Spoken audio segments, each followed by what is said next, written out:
Right, y'all, Machiavelli Mills TV. I got my dog, man, my boy since kindergarten here back down in Chicago, Illinois.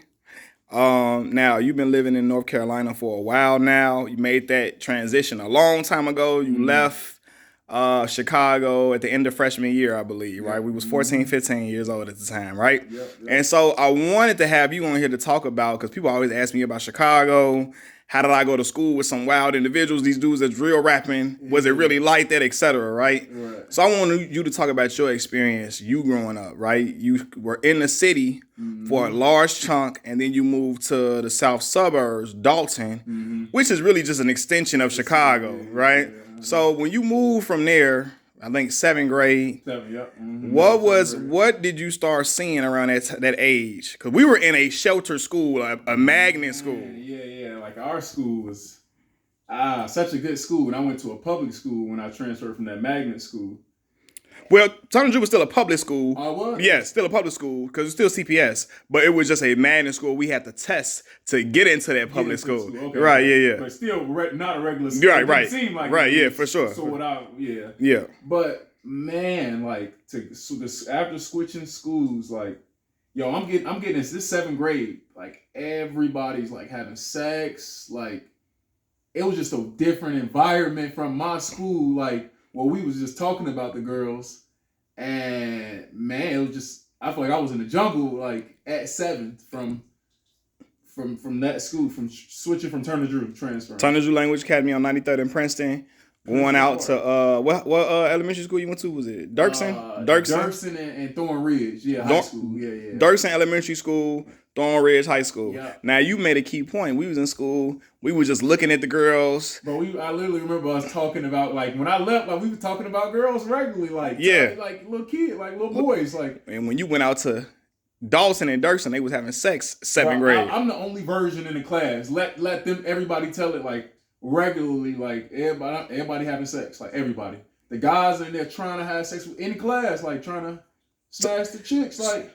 So you think that pressured you to be wanting to be sexual? Yeah, I had to catch up. I knew from the beginning, like, yo, this ain't right. Like, I can't be. I'm coming from the city to the suburb. I'm like, I'm not doing with this. I was confused by that, but and I want to make this point because people be like, how is the suburbs like this? Like I said. Dalton is an extension of the city. Yeah. A lot of the projects that got torn down in Chicago, they moved those people out to the suburban areas, and they were out in the suburbs. People from the project buildings that got torn down. So then you see not just sex, you seeing street.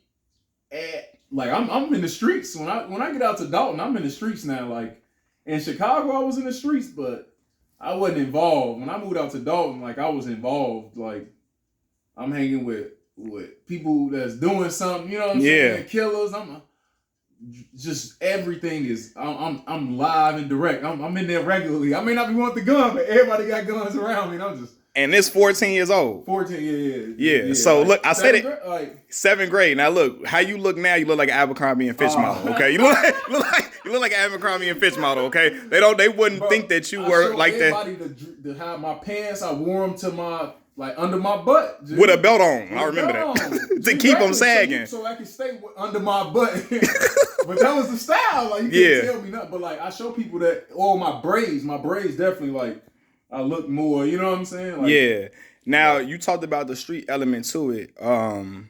And people always ask me this. I bring up, I grew up in an area in Chicago where point them out, knock them out, and all that stuff was prevalent. Right. And you was rolling with dudes who was actually participating in that. Yeah. Like, I mean, regularly, like, putting in after school, we putting people in hospitals. Like, it's bad. Like, I'm just with them though. Did I partake? I have before, but like, I'm with them regularly every day. They gang stupid shit every day, dude. Just. Trying to find a target outside. Regularly, like the amount is just you would never believe. Like it's crazy that it's an everyday thing, and it was just the way of life. It was just regular, like. And I heard because walking Sibley. Like, man, that's you would see a group, dude. Like, don't be by yourself or don't know nobody in no group. Like, it's just like in the city, like. Yeah, you see a group of people you don't know nobody. And I always tell people this, like when you left to go to Dalton, I started high school. We finished 7th, 8th grade. I went to high school. I'm not going to school with nobody You, with me. None of my friends. I'm by myself, right, traveling right, from over east right. to the Hunnits to Morgan Park. And I'm telling people like, dudes smell fear on another boy, man, like a shark smell blood and water. They thirsty. So like, y'all was knowing people were scared. Yeah, absolutely. Like if you ain't just, I don't know, it's weird like knowing how to carry yourself in a way, but not you can't be too tough still. Like, but you gotta be tough. But if you if like you said, it's that. You too tough, they own that with you instantly because they ready to show you like you ain't that tough, like right. But you be too scary, like. And you say so. I've made that point in my videos. You got to walk a fine line. You can't be too timid, but you can't be too tough. Defend yourself enough to where they know, hey, I'm not scared of y'all, but I'm not trying to. I'm not trying to do this. Yeah. Because I made that point about the episode of Power. Where the young boy defended himself, but he knocked the dude out. And now, so the dude was embarrassed that he got knocked out in front of this dude by a square kid and shot and killed him in the show, right? So, but like, so I speak about those things or whatever. And so, you running, because I want to get to a point. Mm-hmm. You running with these crowd of dudes, gang affiliated. Right. You wearing the colors. I remember. Yeah. You was with all of that at the time. Yeah. And and like I said, I'm watching my friend go through this transition. Somebody I've been knowing you since I was 5 years old. Right, So when I'm seeing you go down this road, I'm knowing it's wrong. Yeah. But I ain't had the courage to really tell you, hey, get off that. Right. So it was crazy to watch. Right. Because I seen you going a certain way, and then you get into an incident at school. Right. So what happened at school? You don't got to go too specific. I ended up getting expelled. It was like some gangs activity, like regular stuff that happened in the schools regularly, but I just got caught up in it, and I ended up getting, I got suspended, but it was like pending an expulsion. Like I had to go to a meeting and maybe explain myself to why I shouldn't be expelled from school, over some gang stuff. Like I said, it wasn't even that deep. Like some founder of a gang, grandkids went to my school type stuff. And it was just a little people got the founder of a gang in Chicago, a prominent gang in Chicago. You got into it with his grandson, correct? Got into it with his grandkids. Now, I don't think people understand the consequences of that. You got into one of I'm talking about a big founding member of a prominent gang in Chicago. You got into it with his grandson, and then at that point it led to expulsion. Yep, Like the school telling my mom, like, your kid getting into it, like he into some stuff that. We think he shouldn't even be around here no more at all. Like that's how they pitching it to her and my stepdad. So my stepdad, he blown away because he was in the street. He blown away like you went to it with who, grandson? How? Like what in the world? I'm living day to day with them, but I'm in the street. They at work, so I'm in the street living my life. You know what I'm saying? Yeah. School, you ain't around. So they end up expelling. My mom sent me 3 days later. She sent me to South Carolina. I'm gone. Right. So now you go to. I never even go to the meeting. I'm just automatically. I just stop. Your mama got you out of Chicago. Got you out of the south suburbs. Dalton got you out of there and sent you to go live with your pops. Yep. South Carolina. Okay. Now, when you moved to South Carolina, I remember I was sad. Mm-hmm. This is my dog. I'm talking to you on the phone every day. We at each other's house on the weekend. I still remember when you was telling me about when we was on the phone. And I'm telling you all this stuff that's going on, and you like, it's crazy. Bro, I'm as a person behind the camera, I remember he's telling me what he's getting into. Yeah. I can't wrap my mind around it because even though we living in the hood, we were in a school that was a good school. We all known each other since we was in kindergarten for the most part. So when I'm seeing him, I'm like, yo, this is my dog. What is he talking about? This shit is sounding crazy. He talking about having sex at 12. All of that, you know what I mean? And so gang stuff is crazy. But like I always respected that when I came out there to come visit you in the suburbs, you never brought it around me because you knew that wasn't my stuff. My stilo, you knew that wasn't my speed. So you ain't keep that around. I always respected you for that. But then you go to South Carolina, an environment that's completely different, and then you start to mature to the person that you are currently. What was the big difference between those two environments? Man. In South Carolina, bro, like I just didn't feel the need to be a gangster no more. Like, I feel like I was tough by myself. Like, but I don't know. I feel like I ain't have to be too tough no more. Like, to where, it's so many things, man. I don't know. I guess just growing up for real. But like, I didn't feel the need to gang bang no more. I was like, I ain't got to do. I did that at home because that was what everybody was doing. And they kind of like, my people, I was safe. Like, I was Good. I ain't have to worry about nothing. Because your people was with. Yeah, like I'm plugged with people. So back there, I mean, I feel like people ain't just mess with me. So I can't even remember. Yeah, you was always bigger than everybody as a kid. Bigger, yeah. So it wasn't never nothing that I personally couldn't deal with myself. But in Chicago, I felt definitely for an adult, and I definitely feel like I needed all of that. You know what I'm saying?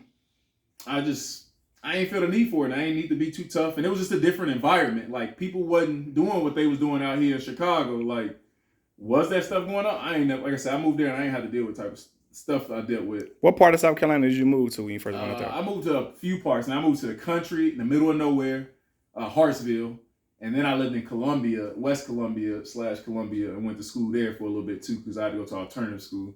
So I went to a bunch of different schools everywhere, like 3 different high schools in South Carolina, and everywhere, man, it was all just like it was all chill, like different environment, different group of people, like. Not a lot of people. I would see bad people and stuff like that too, but I was even cool with them. I didn't have to be like friends with them though. So I was friends with them, but like I ain't have to. I was just cool with everybody, kind of. So do you feel like you felt peer pressure in Chicago area? 100%. And you didn't feel that pressure in South Carolina? When I left here, I just felt like I felt like I was being myself, and that was just like, cause here I don't know. You feel like so the environment dictated your, I guess, your level of comfortability with yourself being who you regularly are.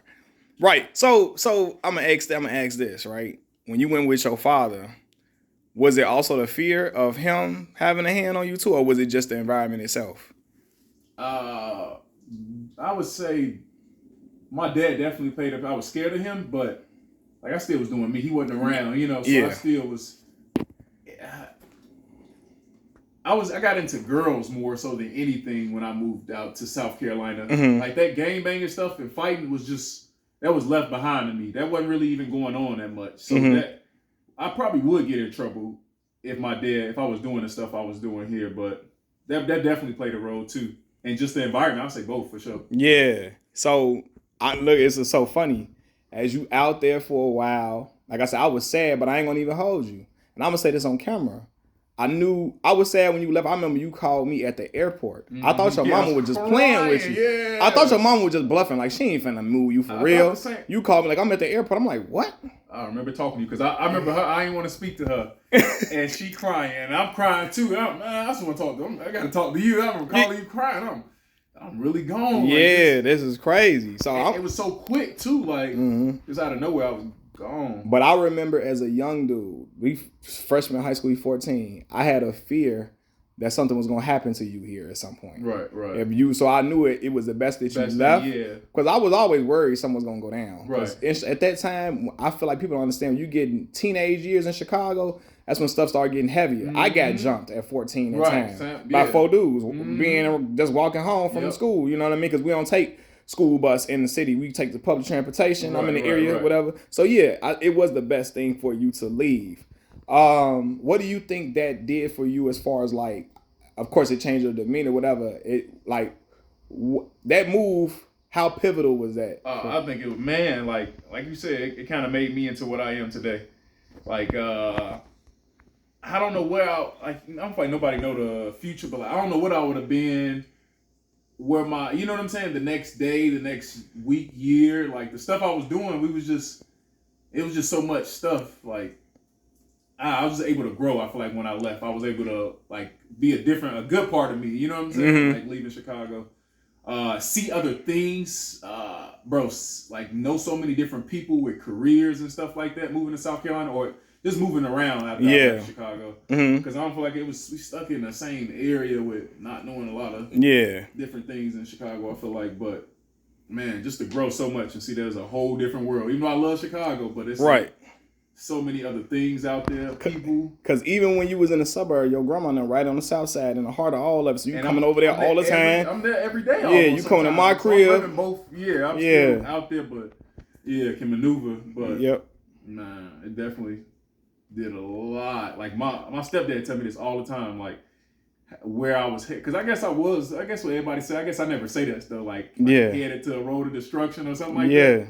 And that's what I definitely was doing. Like, man, Definitely glad I left though, or was forced away. And then when I had the opportunity to come back, I came back and was like, I'm about 20 by the time I come back, like to live.